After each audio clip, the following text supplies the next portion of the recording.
Last week, one of Tim Pool's broadcasts was cut short after his guest, Laura Loomer, called for Democrats to be executed. Should Democrats be in jail? No question.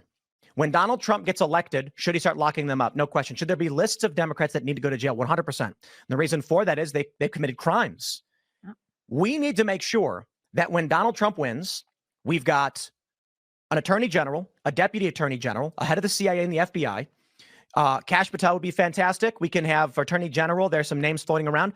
And then they can start having their investigators and the feds issuing subpoenas, pulling up evidence, and with real evidence, bring them to judges for warrants. Then these people can spend three years of their lives fighting tooth and nail for the crime against the government for crimes they committed, and we can prove. Yeah. And the reason why we put them on trial is that we can show the whole world we will uncover what you've done. We will make sure everyone knows, and you will be held accountable for it. Not just jail, they should get the death penalty. You know, we actually used to have the punishment for treason in this country.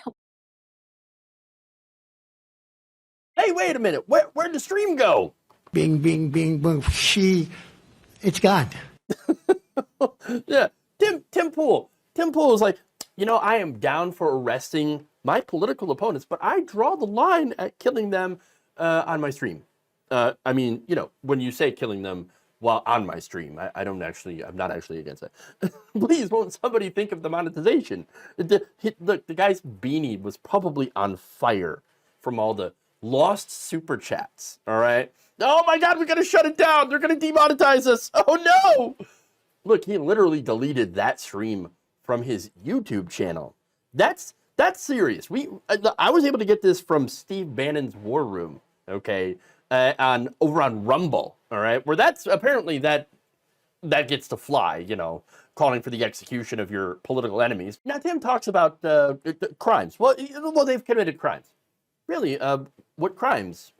Where's the evidence of those crimes? That you were, you know, that Donald Trump, when he wins, he, you know, is able to go after Democrats for these crimes. Okay, if there were crimes, why don't you have any evidence of those supposed crimes, or any indication of what those crimes are?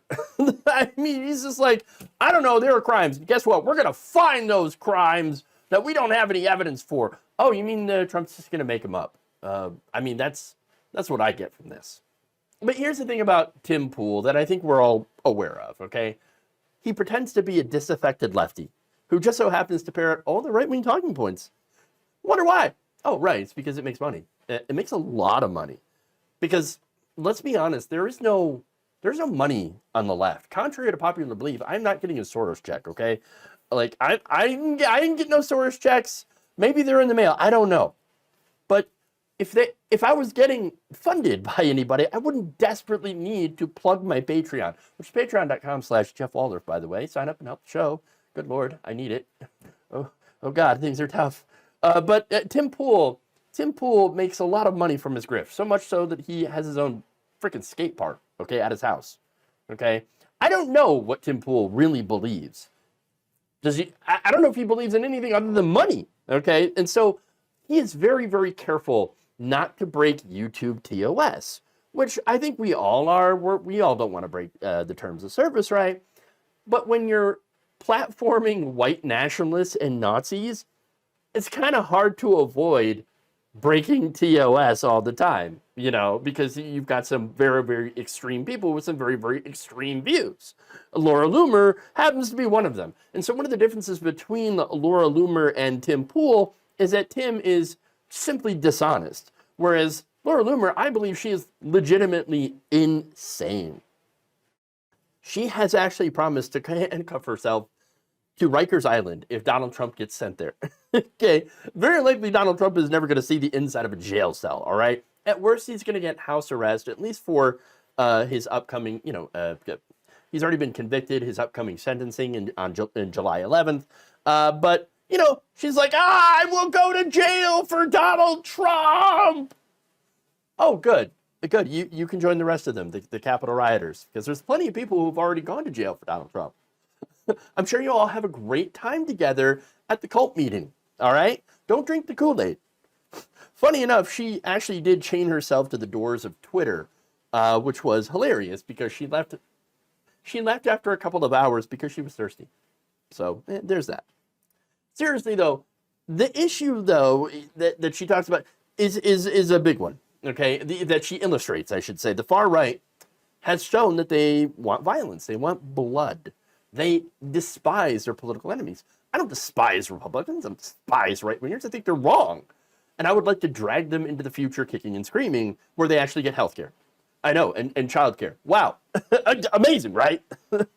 But Republicans, though, 28% of them strongly agree that Americans have to resort to violence to get the country back on track, or may have to. And that is more than members of any other political group. So you have a lot of people in the Republican Party, almost a third of them, who are deranged. That are thinking, yeah, violence. Yeah. That's not good.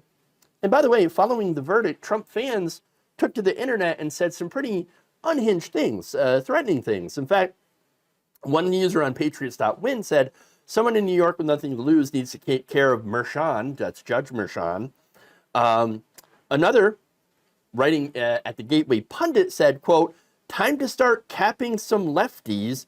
This cannot be fixed by voting. Wow.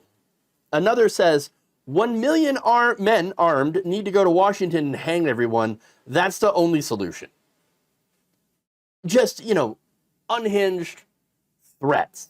And that's not good. And look, it may not be a majority, but, and I'm glad that it's not a majority, but still, there seems to be a desire on the far right for political violence. And that's something that we really should not ignore. Thank you for watching. If you enjoyed this video, please like, share, subscribe, hit the bell icon in order to get notified whenever a new video is released. And if you want to support independent, progressive media through this difficult time where it seems like everybody is shutting down, you can become a member on our YouTube page, you can become a subscriber on Facebook, or you can go to my Patreon. It's patreon.com/Jeff Waldorf. Thank you.